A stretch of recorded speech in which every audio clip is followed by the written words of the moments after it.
Bapak, Ibu, dan saudara sekalian, firman Tuhan akan kita renungkan dari Kisah Para Rasul 13, ayat 11 dan 12. Demikian. Dan seketika itu juga orang itu merasa diliputi kabut dan gelap. Dan sambil meraba-raba, ia harus mencari orang untuk menuntun dia. Melihat apa yang telah terjadi itu, percayalah gubernur itu. Dia takjub oleh ajaran Tuhan. Saudara-saudara sekalian, ketika Injil diberitakan dengan benar, iblis tidak akan tinggal diam. Dia akan memakai para pengikutnya untuk mengacaukan semuanya.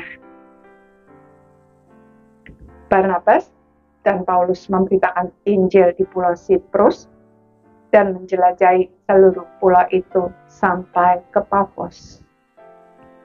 Di sana mereka mendapatkan gangguan dari seorang tukang sihir dan nabi palsu yang bernama Bar Yesus atau Elimas. Ia berusaha menghalang-halangi gubernur Sergius Paulus yang berniat untuk mengundang Barnabas dan Saulus agar mereka mengabarkan Injil kepadanya.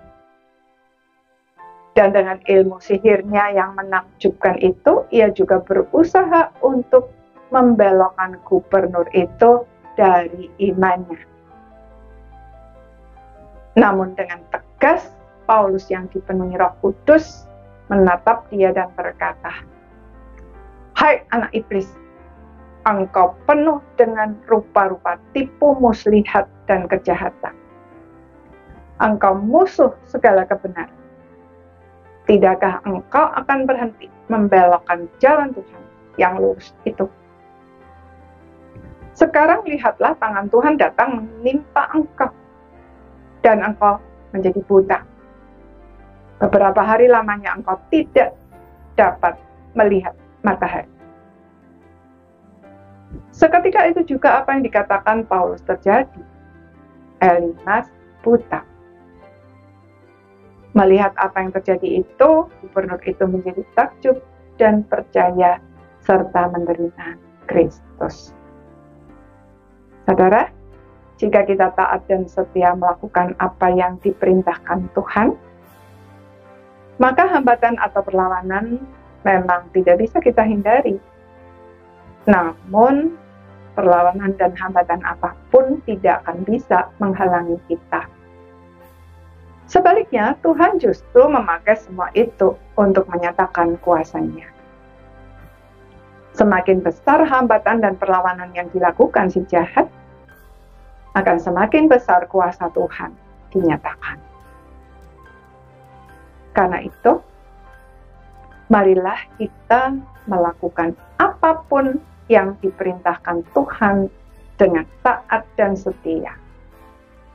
Jangan menyerah kepada hambatan apapun. Sebaliknya, mari kita hadapi dengan berani dan iman yang teguh. Maka Tuhan akan mengubahnya menjadi alat untuk menyatakan kuasa-Nya dan membuat apa yang kita lakukan menghasilkan buah bagi kemuliaan-Nya. Percayalah, tidak ada pengalaman yang lebih indah daripada melihat orang bertobat dan menerima Kristus karena kita taat dan setia melakukan semua yang Tuhan perintahkan. Amin.